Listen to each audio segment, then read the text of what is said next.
সে সময় জমির পরিবর্তে পুঁজির ওপর ভিত্তি করে অনেক সামাজিক এবং পেশাজীবী শ্রেণীর উদ্ভব হচ্ছে। এই সব কিছুর উদ্ভব বা পরিবর্তন, এই সবটাই হচ্ছে শিল্প বিপ্লব। শিল্প বিপ্লব মানে মনে রাখতে হবে যে সাধারণভাবে শিল্প বিপ্লব হচ্ছে মানুষের শ্রমের পরিবর্তে যন্ত্রের সাহায্যে উৎপাদন ব্যবস্থা, আর এই উৎপাদিত যে দ্রব্য তার মাত্রার একটা বিশাল পরিবর্তন হচ্ছে, এটাই হচ্ছে শিল্প বিপ্লব।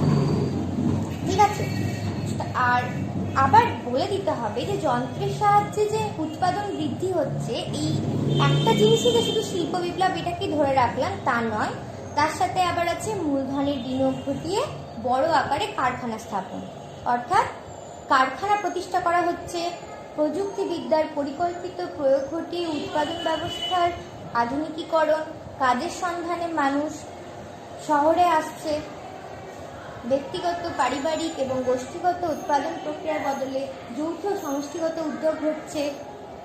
এইগুলো সবই কিন্তু শিল্প বিপ্লবের মধ্যে পড়ছে। মানুষের মধ্যে হঠাৎ এই শিল্প বিপ্লবটা কেন হলো, এরকম একটা প্রশ্ন হতেই পারে। শিল্প বিপ্লবটা একবারে ঘটেনি, কিছুটা সময় ধরে তারপর একটা ভিত্তিতে সময়ের ভাগে হয়েছে। দুটো স্তরে এই শিল্প বিপ্লবটা ঘটেছে। ঠিক আছে, প্রথম স্তর হচ্ছে 1770 থেকে 1840 খ্রিস্টাব্দে, এটাকে বলা হচ্ছে প্রাথমিক স্তর। আর দ্বিতীয় স্তর হচ্ছে 1840 থেকে 1914, এটা হচ্ছে অন্তিম স্তর। এই দুটো স্তরে বা এই দুটো ভাগে আমরা দেখব শিল্প বিপ্লবটা সংগঠিত হচ্ছে। শিল্প বিপ্লবের কিন্তু সময়কাল নিয়ে অর্থনীতিবিদদের মধ্যে একটা বা ইতিহাসবিদদের মধ্যে একটা মতপার্থক্য রয়েছে। অনেকের ধারণায় শিল্প বিপ্লব ছিল একটা আকস্মিক ঘটনা, আবার কেউ কেউ মনে করেন যে শিল্প বিপ্লব ছিল একটি দীর্ঘকালীন প্রক্রিয়া। এটাই বলতে চাইছি, এটা দীর্ঘকালীন প্রক্রিয়া ছিল শিল্প বিপ্লব। হঠাৎ করে হয়েছে, হঠাৎ করে কোনো ক্ষেত্রেই বিপ্লব সম্ভব নয়। শিল্পক্ষেত্রে বিপ্লবটা হলো একটা দীর্ঘকালীন প্রক্রিয়া। আর্নল্ড টয়েনবিট বলছেন যে শিল্প বিপ্লব 1760 খ্রিস্টাব্দ নাগাদ শুরু হয়েছিল। রস্টোর ধারণায় 1783 থেকে 1802 খ্রিস্টাব্দ পর্যন্ত সময়কালে শিল্পক্ষেত্রে জোয়ার আসে। 1540-এর পর্যন্ত সময়কালে শিল্পক্ষেত্রে জোয়ার আসে। 1540-এর দশকে ইংল্যান্ডের মঠগুলির উচ্ছেদ ঘটানোর পর শিল্পায়ন প্রক্রিয়া শুরু হয়। অনেকের ধারণায় শিল্প বিপ্লবের প্রকৃত সময় হচ্ছে 1830 থেকে 1840 খ্রিস্টাব্দ। সাধারণভাবে বলা হয় যে শিল্প বিপ্লবের সময়কালকে দুই ভাগে ভাগ করা হচ্ছে, যেটা আমি বললাম যে প্রাথমিক স্তর আর একটা হচ্ছে অন্তিম স্তর। তো শিল্প বিপ্লবের সময়কাল বোঝা গেল। কেউ কেউ বলছে এটা আকস্মিক ঘটনা, কেউ কেউ বলছে এটা দীর্ঘকালীন প্রক্রিয়া, কিন্তু আমরা ধরে নেব এটা একটা দীর্ঘকালীন প্রক্রিয়া। হঠাৎ করে শিল্প বিপ্লব হয়নি, হঠাৎ করে ইংল্যান্ডে শিল্প বিপ্লব ঘটছে না, হঠাৎ করে শিল্পের পরিবর্তন আসছে না। এটা দীর্ঘকাল ধরে মানুষের মনের মধ্যে একটা নতুন জাগরণ বা নবজাগরণ, একটা বিপ্লব, একটা নতুন পর্যায়ের মানুষের মধ্যে যখন জাগরণ ঘটছে তখন এই শিল্প বিপ্লবটা ঘটছে। আর এই শিল্প বিপ্লবে কী হচ্ছে যে সেখানে সাধারণ মানুষের বা মানুষের শ্রমের পরিবর্তে যন্ত্রের সাহায্যে উৎপাদন ঘটাবে, এবং যন্ত্রের সাহায্যে যে উৎপাদনটা হবে সেটা সাধারণ মানুষ তার শ্রমের মাধ্যমে যে উৎপাদনটা করতো তার থেকে অনেক বেশি মাত্রায় হবে। এর ফলে একটা উৎপাদনের মাত্রার মধ্যে একটা পরিবর্তন দেখা যাচ্ছে। এটা কি করছে শিল্প বিপ্লব। তো এবার বলবো যে শিল্প বিপ্লব যে হলো এটা সর্বপ্রথম কোথায় শুরু হলো। শিল্প বিপ্লব সর্বপ্রথম ইংল্যান্ডে শুরু হয়েছে। পরবর্তীকালে শিল্প বিপ্লব ইউরোপীয় মহাদেশে ছড়িয়ে পড়েছে। ইংল্যান্ডের পর ইউরোপের বেলজিয়াম, ফ্রান্স, জার্মানি ও রাশিয়ায় শিল্প বিপ্লবীকে আশ্রয় করছে। এরপর আটলান্টিক মহাসাগর অতিক্রম করে শিল্প বিপ্লব মার্কিন যুক্তরাষ্ট্রে পৌঁছেছে। শিল্প বিপ্লবের স্থান তাহলে পেয়ে গেলাম ইংল্যান্ডে। সর্বপ্রথম ইংল্যান্ডে শিল্প বিপ্লব শুরু হচ্ছে। এবার যেটা করব সেখানে দেখে নেব যে কেন ইংল্যান্ডে প্রথম শিল্প বিপ্লবটা হচ্ছে, কেন মার্কিন যুক্তরাষ্ট্রে হচ্ছে না, কেন ফ্রান্সে হচ্ছে না, কেন জার্মানি হচ্ছে না, কেন রাশিয়ায় হচ্ছে না, ইংল্যান্ডেই প্রথম কেন শুরু হচ্ছে। তো দেখো বলছে যে রাজনৈতিক স্থিতিশীলতা, সামাজিক গতিশীলতা, বাণিজ্যিক মূলধন, শ্রমিক, শিল্পকৌশল, শিল্প উৎপাদনের প্রয়োজনীয় উপকরণ, এমনকি শিল্পজাত পণ্য সামগ্রী বিক্রয়ের বাজারে সব কিছুই মজুদ ছিল ইংল্যান্ডে। রাজনৈতিক স্থিতিশীলতা, রাজনৈতিক স্থিতিশীলতা বলতে বোঝাচ্ছে যে সেই সময় টিউডর, স্টুয়ার্ট ও হ্যানোভার বংশীয় রাজা ও রানীদের শাসনাধীনে দীর্ঘকাল ধরে ইংল্যান্ডের রাজনৈতিক যে অবস্থাটা সেটা সুষ্ঠু ছিল, কোনো রকম গোলযোগ বা অশান্তি বা অরাজকতা সৃষ্টি হয় না, একটা স্থিতিশীলতা বজায় ছিল সেই সময়। সামাজিক গতিশীলতা, সামাজিক গতিশীলতা বলতে এখানে বোঝাচ্ছে রাজনৈতিক অবস্থা যদি স্থিতিশীল হয় তাহলে সমাজের যে গতি সেটাও ঠিকভাবে চলবে, কোনো রকম উঁচ নিচ থাকবে না, সামাজিক যে বৈষম্যতা তাহলে সেই সময় ছিল না।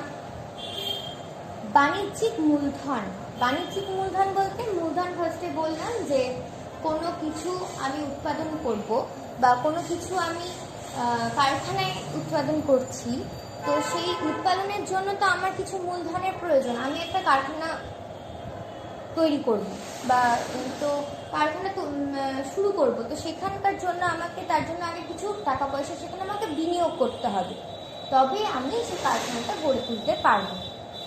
তো এখানে সেটাই বলছে, মূলধন বলতে যে অর্থটা আমি বিনিয়োগ করছি সেটাকেই আমার মূলধন বলছে, ঠিক আছে। তো বাণিজ্যিক মূলধন বলতে যে মূলধনটা আমরা বাণিজ্য থেকে পাচ্ছি এটাকে বলছে বাণিজ্যিক মূলধন, অর্থাৎ ব্যবসা বাণিজ্য করে যে অর্থটা আমার হাতের কাছে আসছে সেটাই আমার বাণিজ্যিক মূলধন। তারপর বলছে শ্রমিক, শিল্প কৌশল, শিল্প উৎপাদনের প্রয়োজনীয় উপকরণ। শিল্প উৎপাদনের প্রয়োজনীয় উপকরণ কি? কাঁচামাল, কোনো কিছু তৈরি করতে তার কাঁচামালেরও প্রয়োজন হয়, যেমন কোনো রান্না আমরা যখন করি তার আগে আমরা বলে দিই উপকরণ, অর্থাৎ এই এই জিনিসগুলো দিয়ে আমি রান্নাটা করব, অর্থাৎ এইগুলো হচ্ছে তার কাঁচামাল। সেরকমই উৎপাদনের ক্ষেত্রে বা শিল্প উৎপাদনের ক্ষেত্রে প্রয়োজনীয় উপকরণ বা কাঁচামাল এইগুলো, তার সাথে শিল্পজাত পণ্য সামগ্রী বিক্রয়ের বাজার, এই সব কিছু ইংল্যান্ডে মজুদ ছিল। শিল্পজাত পণ্য সামগ্রী বিক্রয়ের বাজার বলতে কি বোঝাচ্ছে? শিল্পজাত পণ্য সামগ্রী বিক্রয়ের বাজার হচ্ছে যে আমি কারখানায় যেটা উৎপাদন করলাম সেটা তো বিক্রি করতে হবে, সেটার জন্য তো একটা বাজারের দরকার, কোথায় বিক্রি করব? বাজারে। সেই বাজারও কিন্তু ইংল্যান্ডে মজুদ ছিল। বোঝা গেছে? তাহলে একটা শিল্প বিপ্লব ঘটার জন্য যেগুলো পরিস্থিতি অনুকূল, যেই পরিবেশের দরকার, যেমন রাজনৈতিক স্থিতিশীলতা, সামাজিক গতিশীলতা, বাণিজ্যিক মূলধন, শ্রমিক, শিল্প কৌশল, শিল্প উৎপাদনের প্রয়োজনীয় উপকরণ আর শিল্পজাত পণ্য সামগ্রী বিক্রয়ের বাজার, এই সবই কিন্তু ইংল্যান্ডের মধ্যে ছিল, ইংল্যান্ডের কাছে ছিল। বোঝা গেছে? তো এইগুলোই হচ্ছে প্রাথমিক শর্ত বা প্রাথমিক কারণ ইংল্যান্ডে শিল্প বিপ্লব হওয়া। তার সাথে সাথে আমরা দেখব যে সেই সময় ব্যক্তি স্বাধীনতা বিরাজমান ছিল, মানুষ নিজের স্বাধীনতা নিজের কাছেই ছিল, তার স্বাধীনতাকে খর্ব করা হয়নি। অষ্টাদশ শতকে অভিজাতদের পাশাপাশি উদীয়মান স্থানীয় ভদ্র শ্রেণী, অভিজাতদের পাশাপাশি সেই সময় কিছু ভদ্র শ্রেণীর উদ্ভব ঘটছে ইংল্যান্ডে তৎকালীন আর্থসামাজিক জীবনে গুরুত্বপূর্ণ ভূমিকা নেয়। এই ভদ্র শ্রেণী সেই সময় কিন্তু শিল্প বিপ্লবের একটা গুরুত্ব বা প্রয়োজনীয়তা খুঁজে পাচ্ছে, তারাও কিন্তু এই আর্থসামাজিক দিক থেকে সাহায্য করছে ইংল্যান্ডকে। যারা এই অভিজাত আর এই ভদ্র শ্রেণী কী করছে, যে কারখানা বা শিল্পপতি বা শিল্প মালিকের কাছে তাদের অর্থ নিয়োগ করছে, সেই অর্থ কারখানার মালিক কী করছে, তার কারখানার উৎপাদিত দ্রব্যের ওপর বা দ্রব্যের জন্য কাজে লাগাচ্ছে, বিনিয়োগ করছে। অর্থাৎ পুঁজি নিচ্ছে কার কাছ থেকে? এই অভিজাত এই ভদ্র শ্রেণীদের কাছ থেকে পুঁজিটা গ্রহণ করছে শিল্পপতি, সে সেই পুঁজিটাকে বিনিয়োগ করছে বা কাজে লাগাচ্ছে তার কলকারখানায় দ্রব্য উৎপাদনের জন্য। বুঝে গেছে? আর সেই দ্রব্য উৎপাদিত হওয়ার জন্য কাঁচামালের প্রয়োজন, সেই কাঁচামালগুলোও এখানে পাওয়া যাচ্ছে। কাঁচামাল কি, এবার সেই জিনিসটা দেখব। যেমন হচ্ছে যে ইংল্যান্ডের প্রাকৃতিক সুযোগ সুবিধা এই সময় ছিল, প্রাকৃতিক সম্পদের সুযোগ সুবিধা, যেমন খনিগর্ভে কয়লা, লোহা ছাড়াও টিন, তামার ভাণ্ডার বৃহৎ শিল্পে দ্রুত প্রসারে সাহায্য করেছিল। একটা বড় শিল্প, একটা কারখানা গড়ে তুলতে সবথেকে বেশি প্রয়োজন কি? কয়লা, লোহা, টিন, তামা। এইগুলো প্রাকৃতিক সম্পদের সবথেকে বেশি প্রয়োজন হয়। এই প্রাকৃতিক সম্পদের ভাণ্ডার ছিল ইংল্যান্ড। এই প্রাকৃতিক সম্পদ এইগুলোই হচ্ছে কোনো শিল্প, কোনো দ্রব্য উৎপাদনের কাঁচামাল। প্রথম শর্ত বা প্রথম কাঁচামাল, প্রথম যে জিনিসটা প্রয়োজন সেটা হচ্ছে কাঁচামাল। তো শিল্পপতি কি করছে? এই কাঁচামালটা কিনছে এই ভদ্র বা অভিজাতদের টাকা দিয়ে। তারা যে পুঁজিটা দিচ্ছে, যে পুঁজিটা বিনিয়োগ করছে শিল্পপতিদের কাছে, তারা সেই টাকা দিয়ে এই